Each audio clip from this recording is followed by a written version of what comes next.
Welcome to today's episode of our super interesting show, Kawasaki Meeting in Progress. But we're not talking about big politics today, just the behind-the-scenes tidbits. From the moment Trump landed in Beijing until now, there have been so many interesting, awkward, absurd, and even confrontational details. From Musk's forced smile to Rubio's winks penalized US media, the half-hour standoff between the Secret Service and Chinese security, and the US press corps in the little black room, there's much to discuss.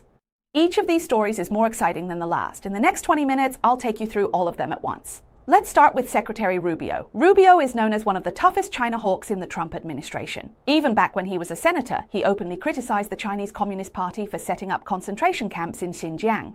He openly criticized the Chinese Communist Party for tearing up the Hong Kong Autonomy Agreement and was placed on the CCP's sanctions list twice. What exactly do these CCP sanctions entail? He was banned from entering China, but now he needed to accompany Trump on a visit to China. So what did the CCP do? They simply changed his name to Lu Biao Chilu Fei Bi Lu. That way, this Lu Biao was not under sanctions and could enter China. If you look at his name tag, you'll see how the CCP operates. As long as they themselves aren't embarrassed, it's others who end up feeling awkward. What's even more remarkable is that the great leader, Chairman Xi, still had to shake hands with this sanctioned Rubio. After shaking hands, Xi Jinping looked at him twice in disbelief as if he couldn't believe it. Rubio pressed his lips together, clearly feeling elated inside.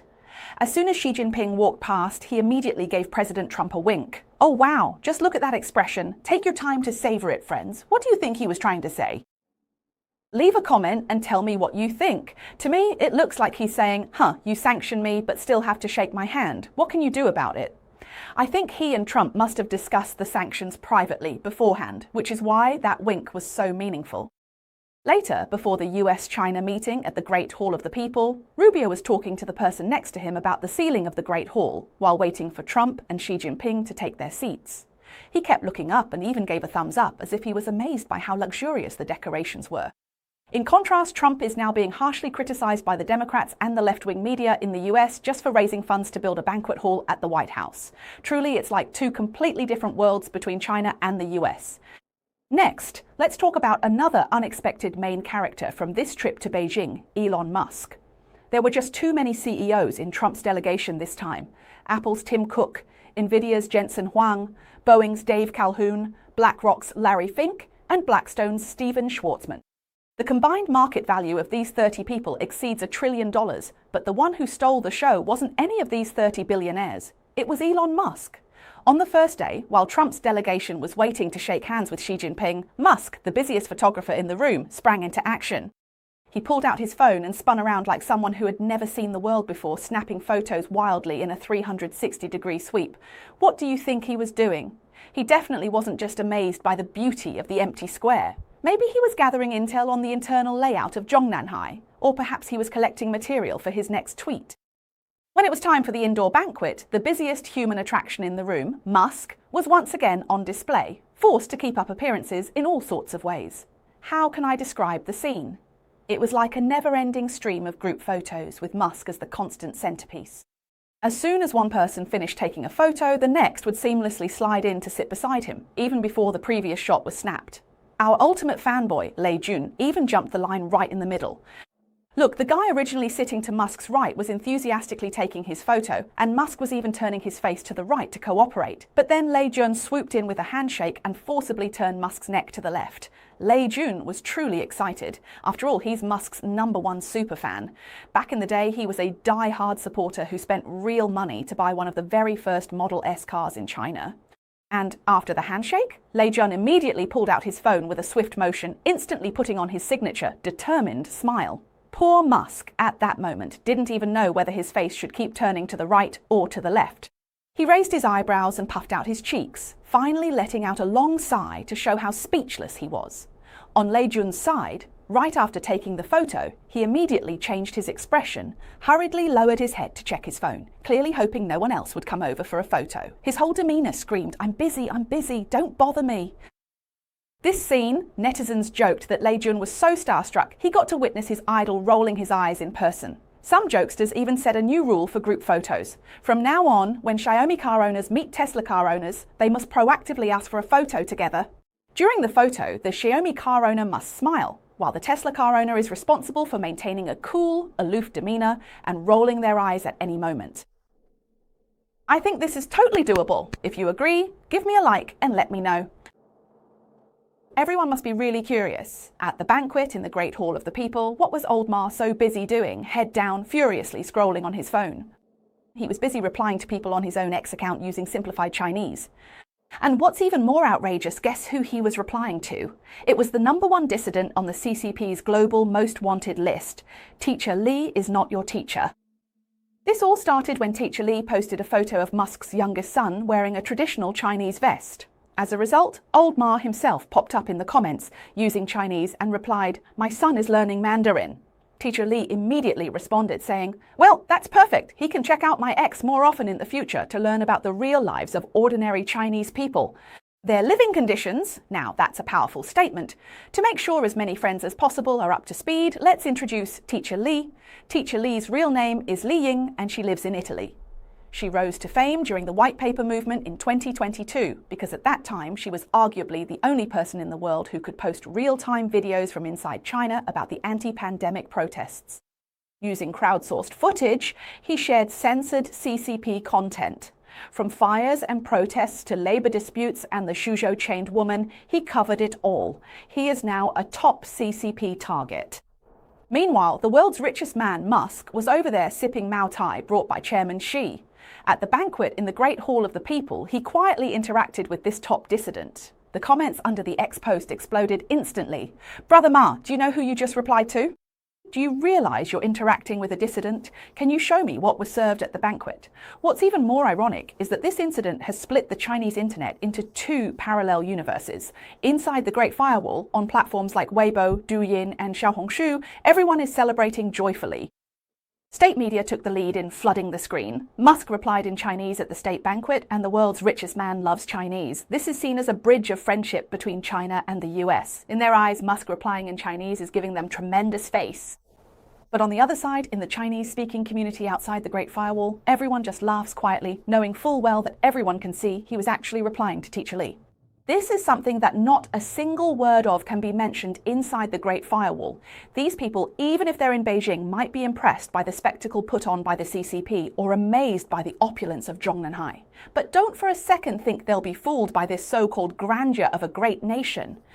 In fact, deep down, they see right through the true nature of the CCP. When it's time to put on a show, they act better than anyone else. But as soon as they step into their own live stream rooms, they tear down the CCP's stage completely. Someone posted on X saying capitalists advocate creating wealth to solve poverty, while socialists advocate eating the rich to solve poverty. Musk immediately replied saying the problem is that after they finish eating the rich, they'll starve to death. But speaking of this, when it comes to acting, the most professional has to be our American president, Trump. I have to say, Trump, who comes from a business background, is truly a master at praising Chairman Xi to the highest level. When he gives compliments, it's truly heartfelt and flows so naturally that he doesn't even need any notes. I bet after Chairman Xi hears Trump's praise, listening to flattery from people like Kai Chi and Li Hongzhong must feel dull and tasteless by comparison. With this move, Trump has set a new benchmark for flattery within the party. I bet even Wang Huning will have to rack his brains to come up with even more sophisticated words to keep up. Just listen to what he said. Trump said, "You are a great leader. I tell everyone this. You are a great leader." Sometimes people don't like it when I say this, but I still have to say it because it's the truth. I only speak the truth. Oh man, I really couldn't say something like that. But at least, like President Trump, I also speak the truth, so I can only be a self-media creator. Trump also said, "We've known each other for a long time. In fact, this is the longest relationship between presidents in the history of our two countries. This is an honor for me. Our relationship is excellent, and even when there are difficulties, we are able to get along and resolve issues. I would call you and you would call me. Whenever we encounter problems, people might not know this, whenever there are problems, we always resolve them quickly." Well, whether that's actually true or not, let's not get too caught up in it. Regardless of its truth, if I were Xi Jinping, hearing that would feel really great. It's as if the two of them have had many years of friendship, and only old friends with a good relationship would describe the current US-China situation, where they're actually confronting each other on all fronts in such terms. You have to understand, this isn't about surrendering or trying to curry favor. This is the highest praise Trump gives before making a deal. This time, he brought with him 30 of America's top CEOs, specifically requesting only the bosses, not their deputies. These 30 titans, each worth trillions, sat together in Beijing, watching as Trump gave Xi Jinping more face than the Himalayas are high. The CCP absolutely loves this kind of grand display and praise for their national leader. Trump is feeding them exactly what they want, but the truth is, he and these business moguls are here to carve a real chunk out of the CCP. First, he puts you on a pedestal, making it impossible for you to turn down the bill he's about to present. With such a spectacular show up front, there's much more room to negotiate the terms of reciprocity that follow. That way, they can cut even deeper, right? Isn't that how it works? The respect Trump showed was fully accepted by President Xi, and this was displayed vividly in one particular detail, the long-standing mystery of President Xi's height. Rumor has it that President Xi is about 1.73 meters tall. Standing next to Trump, who is over 1.8 meters, you'd expect a noticeable difference in height. But if you look closely, when the two of them walked side by side, they actually appeared to be evenly matched in height. What's even stranger is that when Xi Jinping stood next to Zheng Liwen from the Kuomintang, who is just over 1.7 meters tall, the effect was the same. That's a difference of 7 centimeters. What's the reason for this? When they sat down at the banquet this time, the physical mystery that had puzzled the world was finally revealed. Before the banquet began, the etiquette hostess picked up a rather thick white cushion from Trump's seat. It must have been for Trump, but if you don't use this thing, then look, once they sit down, doesn't Xi Jinping appear noticeably taller than Trump? So it turns out that Chairman Xi's greatness is, in part, supported by this seat cushion. During Trump's visit to China this time, there were also quite a few real, tangible conflicts. After the talks concluded yesterday afternoon, Trump and Xi Jinping visited the Temple of Heaven. He was the first sitting US president to visit the Temple of Heaven in nearly half a century, since President Ford in 1975. However, right at the entrance to the Temple of Heaven, a tense standoff lasting half an hour broke out. At that time, among the group of journalists entering the Temple of Heaven, there was a US Secret Service agent who was carrying a weapon. Chinese security immediately said, "No, you can't bring a gun inside." The Americans insisted the agent stay armed to protect the president. A 30-minute standoff ensued at the entrance. An AFP reporter witnessed the incident firsthand. During the standoff, the reporter posted on X saying that American and Chinese officials engaged in a lengthy and increasingly heated discussion over whether this particular agent could bring a gun into the Temple of Heaven. 30 minutes, mind you. In the end, both sides reached some sort of compromise. The reporter did not disclose the specific details, but in any case, the agent ultimately entered with his gun. But the matter didn't end there. When Trump and Xi Jinping left the Temple of Heaven, the American press corps should have, as usual, immediately followed the presidential motorcade, since they were supposed to leave together. However, the Chinese security personnel directly locked the reporters in a small dark room and wouldn't let them out. They were told that only after General Secretary Xi had left could they leave as well. You have to understand, these were White House press corps members, whose job is to closely document everything. The American staff argued their case, but the Chinese security personnel were as immovable as stone, simply refusing to relent. So the two sides found themselves in this cramped, dark room, staring at the narrow crack of the door, and began an utterly absurd debate.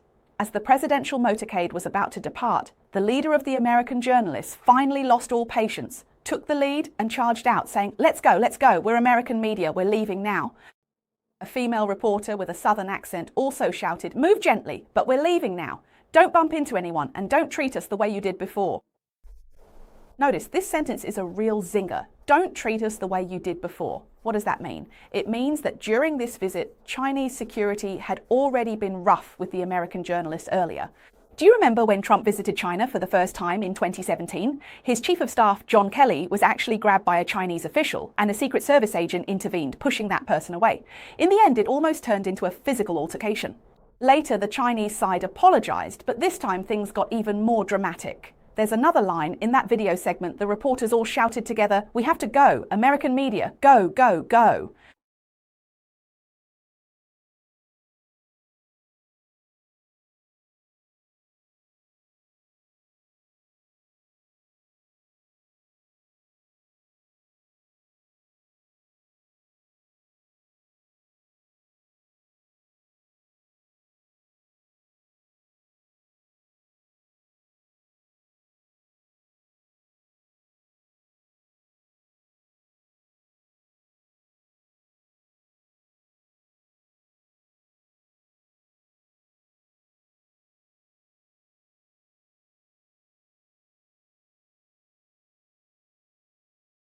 So, at the Temple of Heaven, a place where emperors once offered sacrifices to heaven, a scene unfolded that is quite rare in modern diplomatic history. A group of journalists, armed with cameras and recorders, forced their way through the Chinese Communist Party's obstruction inside these majestic ancient buildings, breaking through at the very last second. They jumped onto the presidential motorcade. In the end, someone even shouted, "This is simply unbelievable!" I think people living in Western society simply cannot imagine experiencing this kind of treatment, nor can they understand why the Chinese Communist Party would act this way. But you have to realize that the only reason they were able to break through in the end was because they were still considered a special case within the CCP system, as they were part of the official press corps. If they had been ordinary Chinese citizens, then truly there would have been no escape, even if they had wings. Sure enough, Fox News' lead anchor, Brett Baier, felt the iron fist of socialism just 2 minutes after arriving in Beijing with Trump. As soon as the camera started rolling, his first words were, "Big Brother is watching you." This line comes from George Orwell's 1984, a novel depicting a totalitarian society where everyone is monitored, brainwashed, and surveilled. So why did Baier say that? Finally, let's talk about the moment at the summit that made everyone, especially Trump, struggle to keep a straight face. When President Xi was giving his speech and reviewing history, he chose to highlight the most classic story in China-US relations, ping-pong diplomacy. In 1971, the two countries' table tennis teams crossed the Pacific Ocean, opening the door between China and the US that had been closed for more than 20 years. But his elementary school-level foundation was impossible to hide. 55 years ago, President Nixon sent Dr. Kissinger to visit China. China and the US launched ping-pong diplomacy. Both the governments and the people of both sides worked together to open up. In this slip of the tongue, he said, "It unexpectedly fit perfectly with this dramatic infiltration.